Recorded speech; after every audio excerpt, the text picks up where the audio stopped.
Assalamualaikum warahmatullahi wabarakatuh. Bismillahirrahmanirrahim. Alhamdulillahilladzi hadana ila siratim mustaqim. Asyhadu an la ilaha illallah wahdahu la syarikalah. Wa asyhadu anna sayyidana wa nabiyyana Muhammadan abduhu wa rasuluhu alladzi awsafahu Allah fil Qur'an bil mu'minina raufur rahim. Allahumma shalli wa sallim wa barik ala sayyidina wa maulana Muhammadin wa ala alihi wa ashabihi wa atba'ihi wa man tabi'ahum bi ihsanin ila yaumiddin. Amma ba'du, faqad qala Allah ta'ala fil Qur'anil Karim wa huwa asdaqul qailin. A'udzu billahi as-sami'il 'alim minasyaitonir rajim. Inna a'tainakal kautsar fasholli li rabbika wanhar inna syani'aka huwal abtar. Shadaqallahu maulana al-azim. Hadirin wal hadirat jamaah kaum muslimin muslimat rahimakumullah. Marilah kita bersyukur kepada Allah Subhanahu wa taala. Di kesempatan siang hari ini Allah masih menggerakkan hati kita dengan hidayah, inayah, taufik, sehingga kita bersama-sama dapat hadir memenuhi panggilan Allah melaksanakan ibadah sholat zuhur berjamaah. Mudah-mudahan Allah Subhanahu wa taala akan selalu melimpahkan taufik ini sehingga kita menjadi orang-orang yang istiqomah di dalam beribadah kepada Allah Subhanahu wa taala. Hadirin jamaah sekalian rahimakumullah, mari kita akan lanjutkan kajian kita yakni kitab Mukasyfatul Qulub karya Hujjatul Islam Al-Imam Abu Hamid Muhammad bin Muhammad Al-Ghazali At-Tusi. Yang ini mudah-mudahan bagian dari bagaimana agar syariah, akidah yang kita laksanakan sehari-hari kita itu disempurnakan dengan akhlak, disempurnakan dengan ihsan. Salah satu caranya adalah kita memahami sisi ibadah itu tidak hanya dari sisi syariat saja, akidah saja, tetapi juga harus dibarengi dengan tasawuf. Baik, kita akan mulai kajian kita, masih lanjutan tema yang lalu, yakni pada bab yang ke-9 tentang mahabbah. Ini secara waktu memang tepat sekali ketika kita bicara tentang mahabbah, karena ini bulan sebenarnya bulan mahabbah. Bulan Dzulhijjah itu bulan mahabbah, bulan lambang cinta. Seseorang yang mencintai itu dia akan rela berkorban. Ini penting sekali.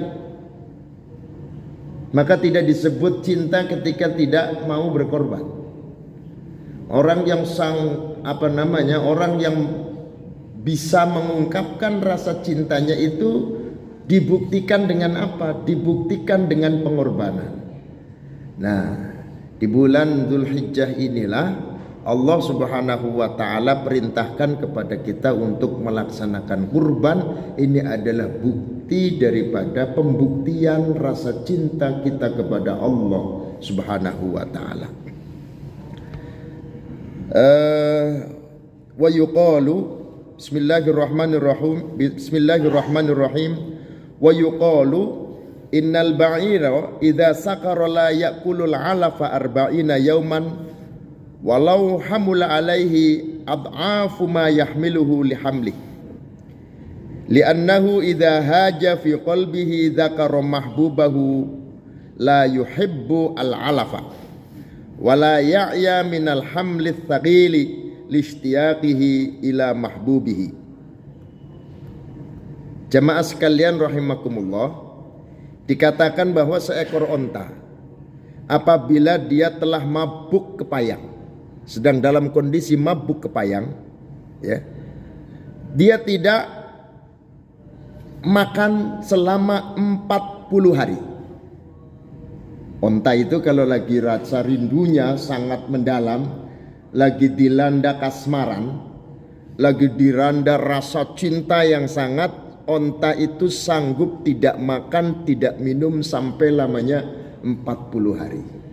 Inilah makanya binatang onta itu dijadikan sebuah kalimat pertanyaan, ya, tentang kekuasaan Allah Subhanahu wa taala. Afala yanzuruna ilal ibili kaifa khuliqat.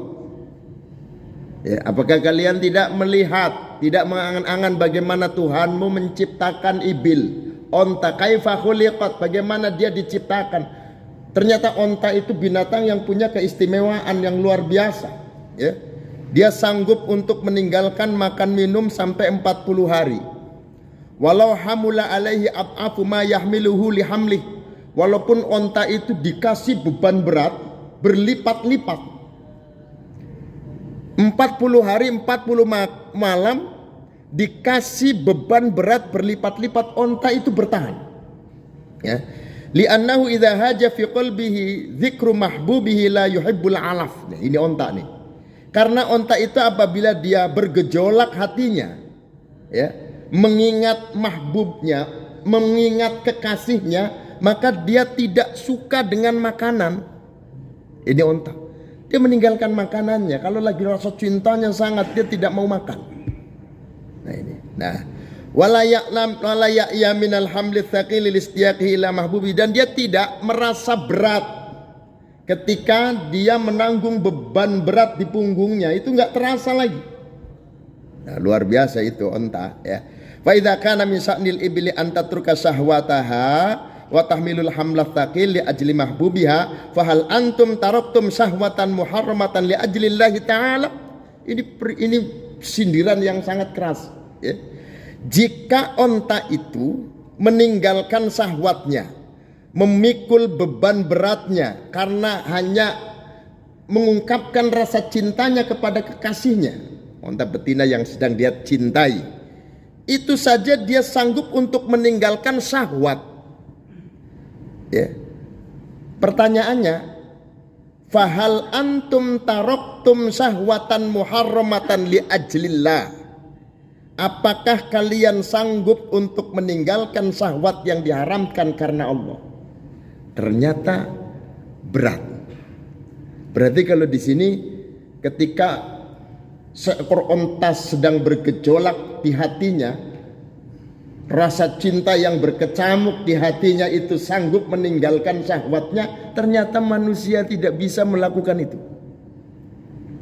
Inilah makanya Allah Subhanahu wa taala, ya, memantik bagaimana agar kita bisa tertanam rasa cinta di dalam hati kita. Dengan apa? Dengan memberikan beban berat, dengan memberikan beban. Kalau memang dia cinta, maka bebannya akan dia tanggung. Resikonya akan dia siap lakukan kalau dia memang ada rasa cintanya. Nah ini makanya kenapa ini bulan disebut bulan mahabbah, karena ada pengorbanan di sini. Pengorbanan itu bagian dari pembuktian rasa cinta kepada Allah Subhanahu wa taala. Nah, ini penting. Saya tadi diskusi dengan Pak Haji Rianto dengan Pak Heru, ya. Alangkah tepat kalau saat ini ada tema tentang kurban ini. Sebab di sini ada hal secara fikih, pemahaman yang mungkin perlu sekali kita hayati, ya, atau kita pahami. Ini yang disebut kata Imam Ghazali itu ilmul hal. Kalau bicara tentang hadis Rasulullah Shallallahu Alaihi Wasallam, ya, tolabul ilmi faridatun ala kulli muslimin. Mencari ilmu itu faridah. Faridah itu mubalaghah dari fardu, sangat difardukan bagi setiap orang Islam, sangat difardukan. Tetapi terkait dengan ilmu, apakah yang sangat difardukan itu? Ternyata fardu di sini kan ada dua, ada fardu ain, ada fardu kifayah. Fardu ain itu ketika ilmu yang dihadapi adalah, atau ilmu yang dicari, atau ilmu yang sedang kita kejar itu adalah ilmul hal. Ilmu di mana kita sedang menghadapi satu masalah, yang masalah itu fardu bagi kita, wajib bagi kita. Maka ilmunya namanya ilmul hal, hukumnya fardu ain. Orang yang baligh lalu kemudian dia berkewajiban untuk melaksanakan sholat 5 waktu, maka mempelajari sholat 5 waktu ketika masuk waktu balik hukumnya fardu ain. Nah, apakah ada ilmu yang fardu kifayah? Ya banyak. Ketika ilmu itu cukup diwakili oleh seseorang, misalnya ada ilmu tib, ilmu dokter, kedokteran. Nah, kalau kedokteran sudah banyak dokter, maka bagaimana kita? Apakah kita wajib mempelajari ilmu kedokteran? Wajib sih wajib, tapi bukan fardu ain, fardu kifayah, karena ada seseorang yang sudah bisa menangani hal itu. Nah, ini jamaah sekalian, terkait dengan insya Allah beberapa hari ke depan kita akan melaksanakan Idul Adha ya. Ada beberapa yang mesti kita pahami tentang kurban ya.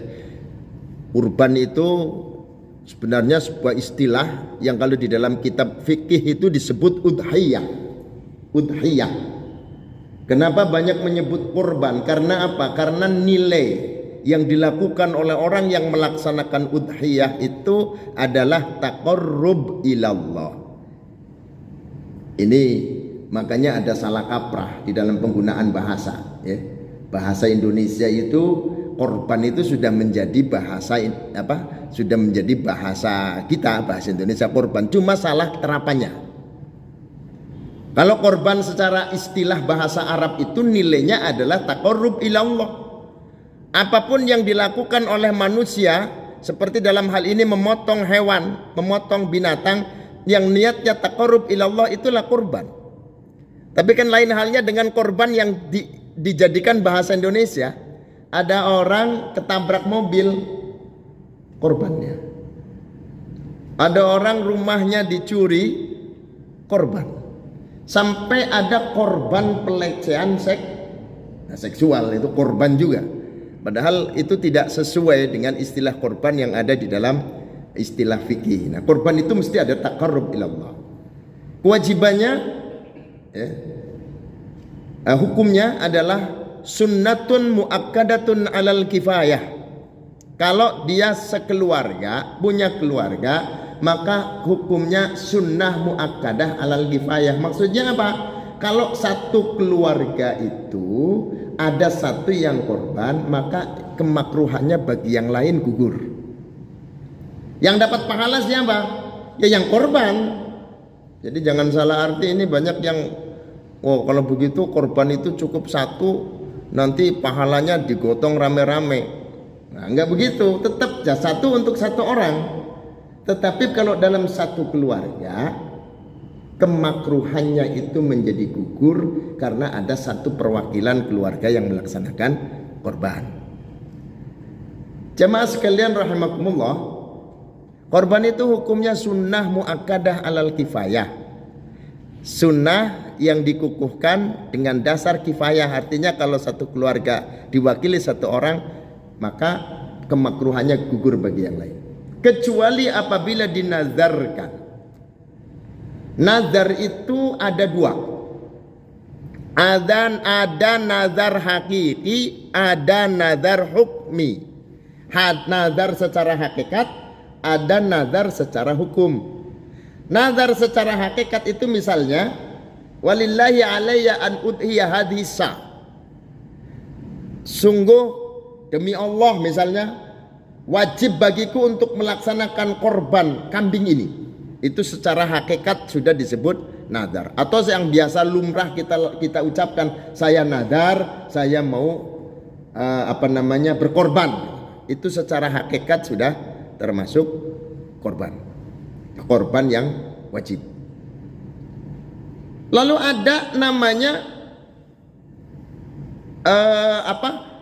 nazar hukmi, nazar secara hukum.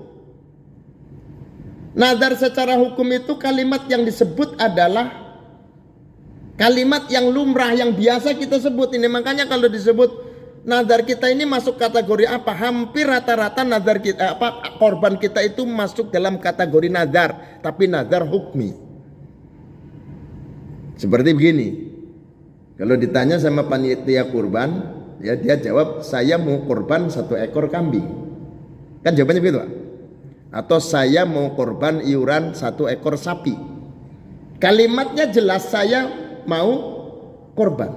ini secara hukum sudah menjadi nazar yang kemudian hukum nazarnya menjadi wajib.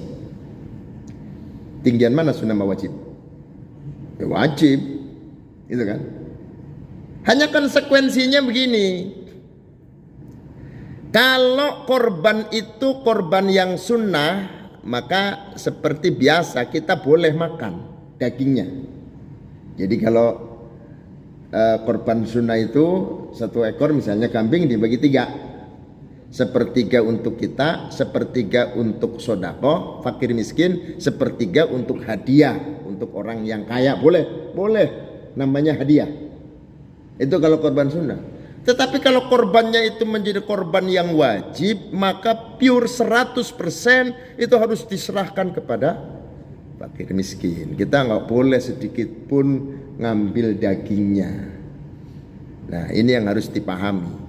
Kok sayang dong, kan saya yang beli. Nah ini kita kan sudah niat taqarrub ilallah, sudah niat untuk mendekatkan diri kepada Allah. Makanya kalau dalam hal ini, kalau pengen korban kita korban sunnah, maka kalimat yang disebut jangan korban.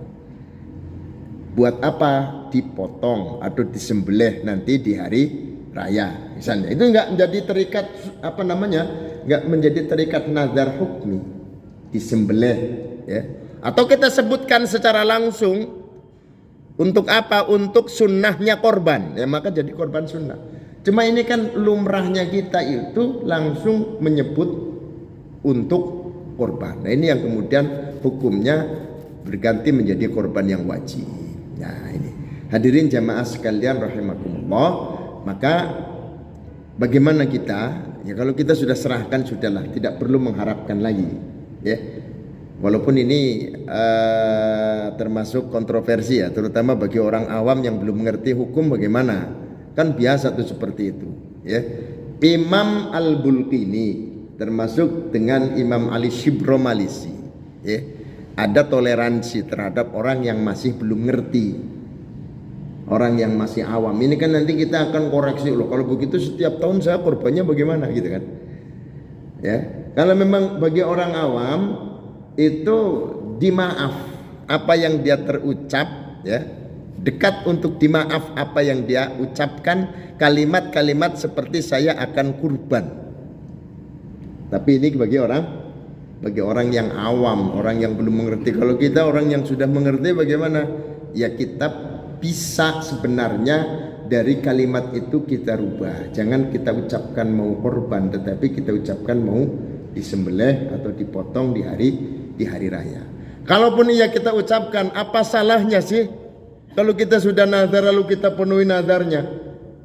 Ini kan tadi disebutkan jangan sampai kalah dengan seekor onta yang sanggup meninggalkan makan minum selama 40 hari untuk meraih rasa cintanya kepada kekasihnya. Nah kalau kita pengen meraih cinta kepada Allah Subhanahu wa ta'ala, lalu kemudian kita tidak sanggup hanya untuk menahan diri untuk tidak mengambil apa yang kita serahkan untuk taqarrub ilallah.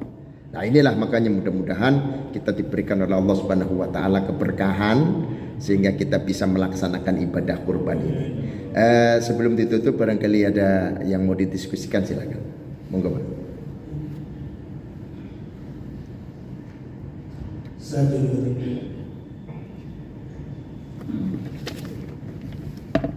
Assalamualaikum warahmatullahi wabarakatuh. Waalaikumsalam warahmatullahi wabarakatuh. Soal penentuan sholat Idul Adha. Baik. Kan itu sudah ditetapkan sama pemerintah hari ini. Iya.